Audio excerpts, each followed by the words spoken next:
कछु कहूँ तुम्हारी कृपा, मोते कछु न बसाए। बोले प्रेम से श्री सद्गुरु महाराज की जय। प्रशांत जीवन दर्शनम। परम पूज्य परमाराध्य संत सद्गुरु महाराज ने हेतु पधारे हुए संत प्रेमी सत्संग प्रेमी सदात्मा, आप सबों को विदित है कि यह सत्संग विदाई समारोह के नाम से जाना जा रहा है। महाकुंभ के रूप में जो अमृत स्नान का पर्व आया, 66 करोड़ व्यक्तियों में कर्म के स्वरूप पर विचार किया।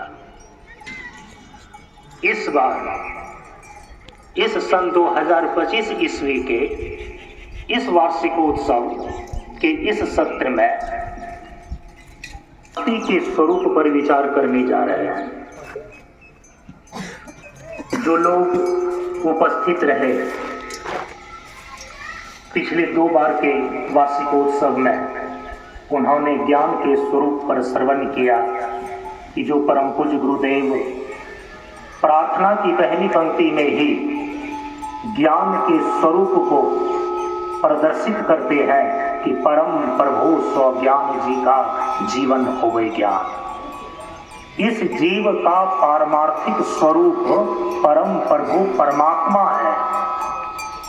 इसका ज्ञान, इसका बोध हमें इसी जीवन में हो जाए। जीव को अपने पारमार्थिक स्वरूप ब्रह्म का ज्ञान, अपने वास्तविक स्वरूप का ज्ञान इसी जीवन में हो जाता है तो वह जीवन की सारी समस्याओं का समाधान पा जाता है। और जहां जीवन की सारी समस्याओं का समाधान हो जाता है, उसी को शास्त्र की भाषा में जीवन का परम पुरुषार्थ मोक्ष की सिद्धि बोलते हैं। परम पूज्य गुरुदेव के शब्दों में जीवन की पूर्णता बोलते हैं कि पाचन सात होने से ज्ञान अभ्यास हो जाता, ज्ञान हुए होता है, लेकिन विचार पाप युक्त होता है, विचार पुण्य युक्त होता है। विचार अच्छे बुरे हो सकते हैं, इसलिए विचार मात्र ही केवल ज्ञान नहीं है। ज्ञान को प्राप्त करने के लिए विचार एक साधन है। तब विचार के साथ जब तत्व अनुसंधान जुड़ जाता है, किसी भी वस्तु का, किसी भी व्यक्ति का, किसी भी सत्ता के यथार्थ स्वरूप का जब विचार करते हैं हम, तब तो वह ज्ञान का साधन बन जाता है। क्योंकि किसी भी वस्तु, व्यक्ति या सत्ता के यथार्थ स्वरूप को जानना ज्ञान कहलाता है, विचार ज्ञान नहीं है। लेकिन किसी भी वस्तु के, किसी भी व्यक्ति के या किसी भी सत्ता के यथार्थ स्वरूप को जानने में ये विचार एक साधन बनता है। इसीलिए विचार के साथ जब तत्व अनुसंधान जुड़ जाता है, तब उसकी संज्ञा होती जो भाव प्रधान है। इस कारण शरीर के द्वारा जो भक्ति की अभिव्यक्ति होती है, तो क्या केवल भाव ही भक्ति है? भाव तो अच्छा भी हो, ये तो पाप पुण्य युक्त होता है, लेकिन भक्ति ही पाप पुण्य युक्त होता है क्या? क्या भक्ति पुण्य देती है? क्या भक्ति पाप देती है? नहीं। जैसे क्रिया पाप पुण्य निरपेक्ष होती है, ज्ञान पाप पुण्य निरपेक्ष होता है, उसी प्रकार से भक्ति पाप पुण्य निरपेक्ष होती है। भक्ति मुक्ति का साधन है, लेकिन जब भाव में सद्भाव जुड़ता है तो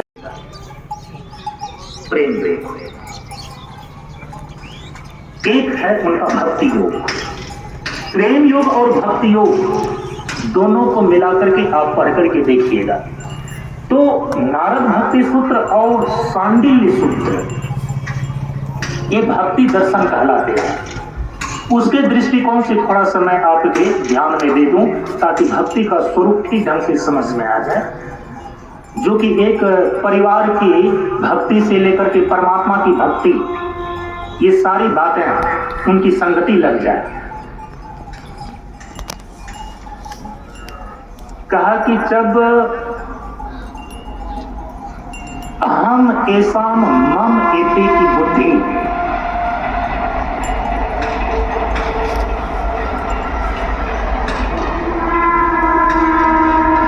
अनात्म पदार्थों के प्रति होती है, संसार के विषयों के प्रति होती है, तब हम उसको आसक्ति बोलते हैं।